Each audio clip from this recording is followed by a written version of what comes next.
Assalamualaikum guys, welcome to Encapek channel. Sport TV umum tamat siaran sukan bersama Astro, tumpu kembangkan platform sendiri Sport TV Now.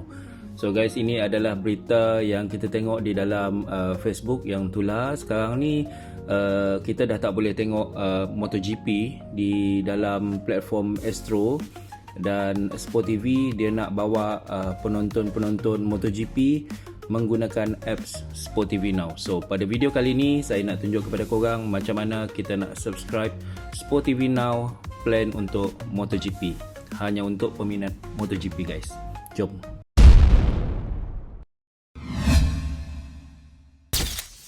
First thing first, korang kena install Sport TV Now. Ini app Sport TV Now, so kita try open. Okey, ini paparan yang ada dalam apps Sport TV Now. Dia ada macam-macam jenis sukan sebenarnya. Ada basketball, ada tenis, ada MotoGP, ada badminton, ada bola sepak, golf pun ada.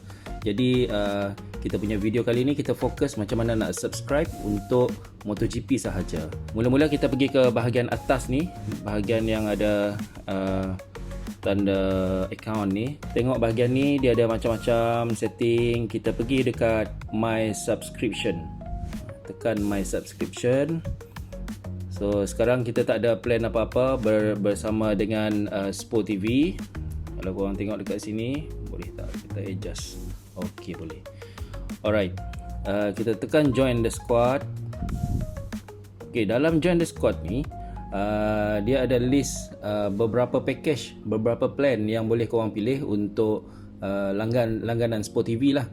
Dia ada monthly, dia ada annually, monthly untuk sebulan, annual untuk setahun. Jadi untuk Ultra dia ada 50% off. Yang ni semua jenis sukan lah termasuk dalam package ni. Kita tengok sikit. Resolution 1080p Full HD, 2 device support, supported device, komputer, mobile, tablet, TV. Sport TV naikkanlah sikit resolution ni untuk next time naikkan jadi 4K lagi sedap kot.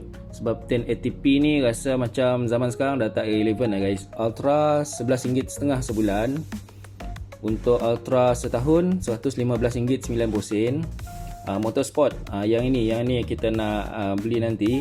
Motorsport dia hanya ada annual untuk setahun RM45.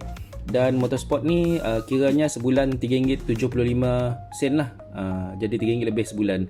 Dalam Motorsport ni ada MotoGP, WSBK, Formula E, ARRC, MXGP. Details resolution pun still sama 1080p, boleh 2 device. Jadi supported device, komputer, mobile, tablet, Android TV. So kita ambil plan ni sebenarnya kita nak tengok di TV. Jadi nanti kita tengok kita tengok yang lain juga. Ada golf, ada table tennis, ada tennis all access.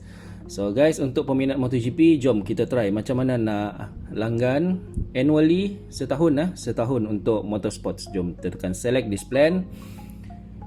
Selepas kita tekan select this plan, ini summary-nya. Kita akan bayar pada hari ini, dan hari ini 10 Februari, dan plan ni akan berjalan sehingga 10 Februari tahun depan. Jadi plannya RM45. Kita tekan semua agree ni. Ada in-app purchase. Ok, kita tekan confirm payment. Terpulang kepada korang kalau payment method korang guna Shopee Pay, so korang letaklah Shopee Pay.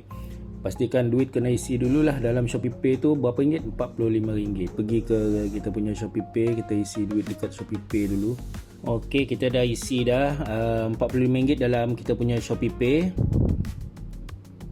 So kita balik ke sini, kita confirm payment.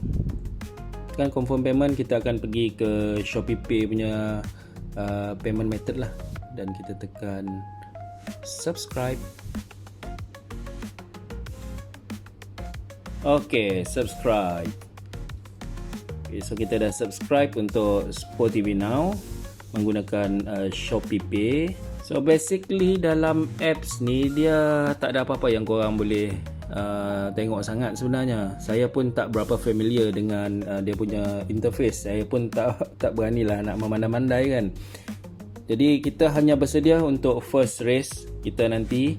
first race untuk MotoGP. So siapa-siapa peminat MotoGP yang nak tengok live MotoGP dengan cara yang legal, korang kena switch from Astro kepada apps Sport TV Now. Kalau korang rasa video saya bermanfaat, sila tekan like dan subscribe.